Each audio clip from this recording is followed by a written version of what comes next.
I want to take a couple minutes to talk about the pending business, the Trans-Canada tar sands pipeline.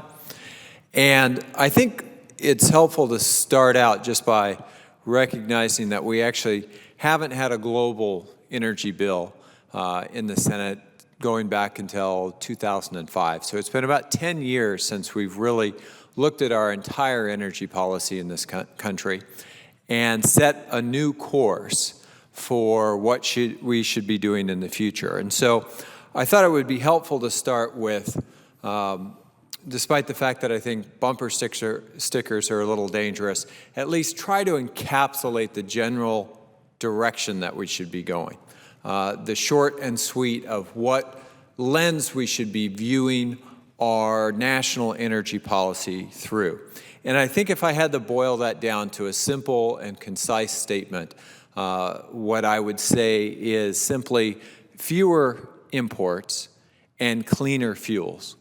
And so as we look at different proposals over the course of this upcoming Congress, I think it'll be very helpful, particularly on the Energy Committee and here on the floor, to view these projects through that lens.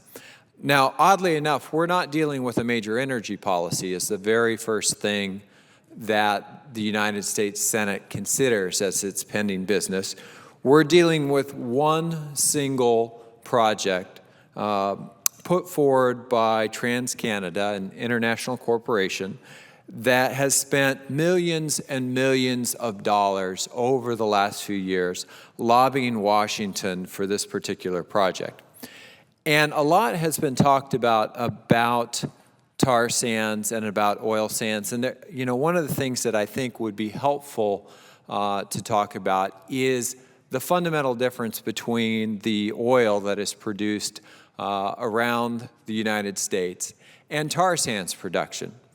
Because at the end of the line, we're talking about the energy that's produced. But at the front end, there's an enormous difference between oil that is drilled for in southeast New Mexico or northwest New Mexico, in West Texas, and the North Dakota and Colorado, and tar sands. If we look through that same lens of fewer imports and cleaner fuels, tar sands development really fails on both of those fronts. We're talking about more dependency here in the United States on importing energy. We're talking about a substantially dirtier fuel source. And in fact, we aren't really allowed props on the floor here, but when having this conversation in caucus, I brought some tar sands with me so I could show people the difference between oil and tar sands and just how caustic and sticky it is and how it really represents a step backwards in our overall energy policy in this country.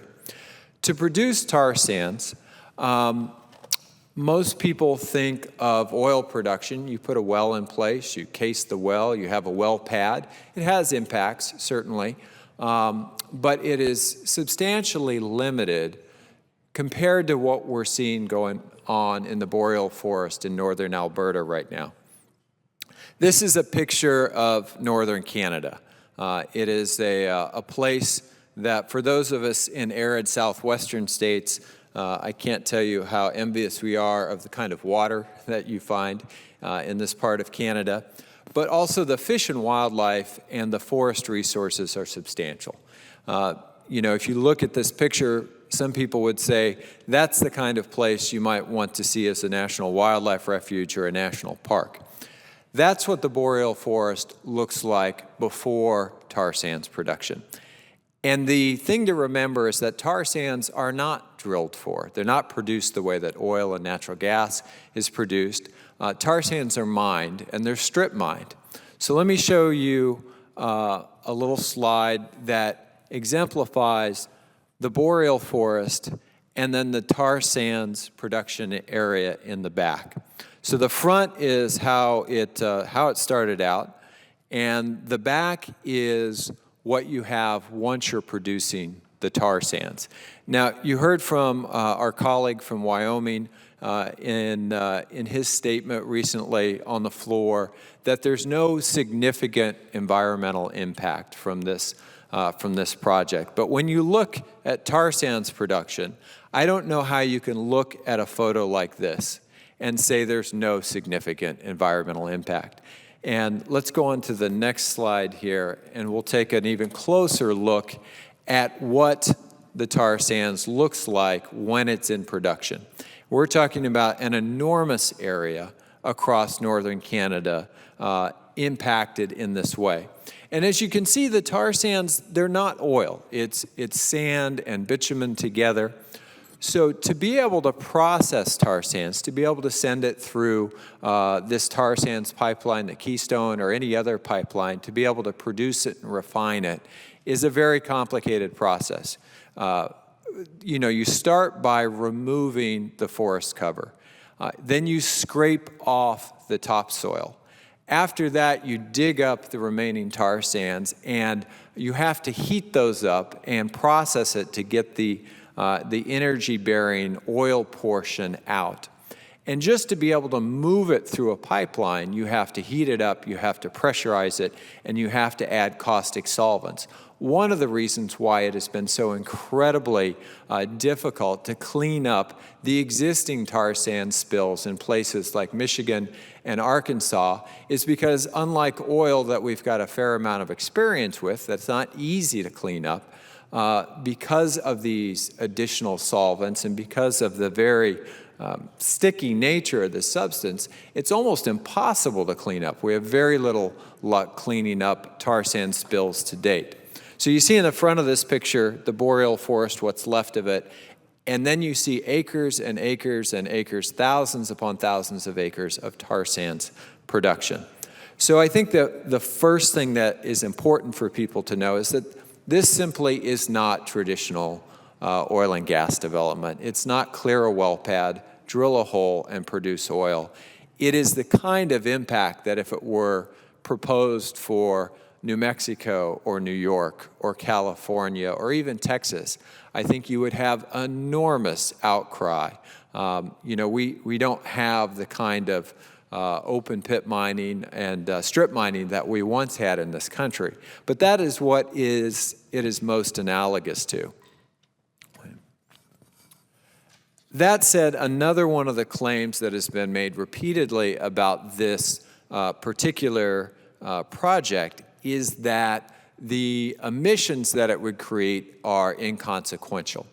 And so it's helpful to look at the emissions to understand that because tar sands are fundamentally not only harder to handle, but fundamentally dirtier from a pollution point of view than traditional oil resources, it's instructive to look at the difference between if we created the same amount of energy from domestic New Mexico, Texas, Colorado, North Dakota crude oil versus if we produce that energy from tar sands.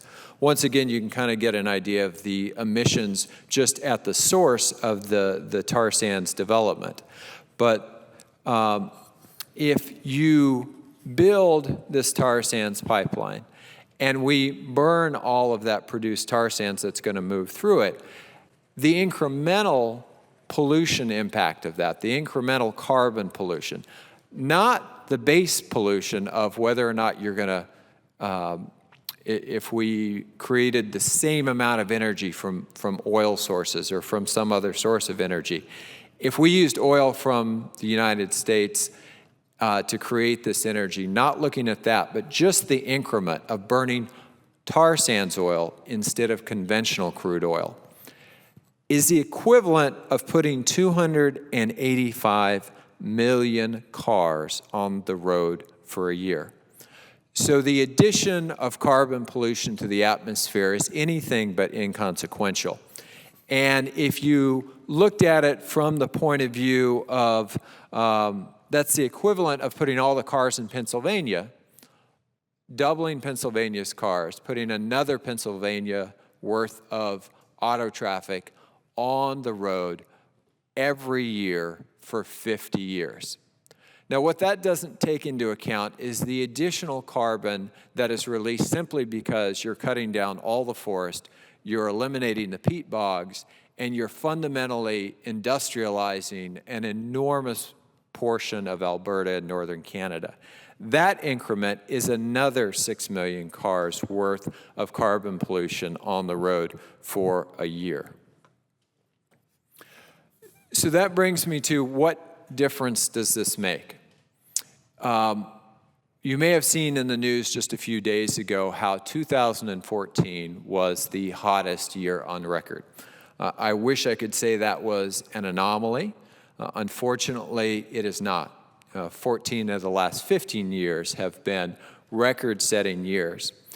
And if there's something we know from our geologic record, from ice cores, from the science that has been done at NASA and NOAA and analyzed by our national labs and our university scientists, it's that over time, the amount of carbon pollution that is in the atmosphere, the parts per million of carbon dioxide at any given time, tends to correlate with temperature.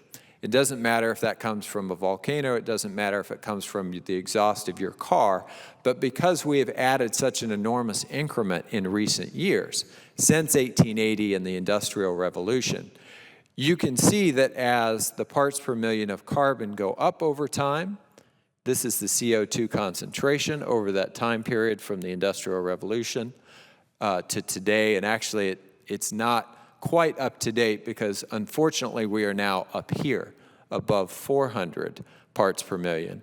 That over that same time period, the average temperature has gone up year in and year out with fluctuations, but the trend line continues to go up to a very dangerous level.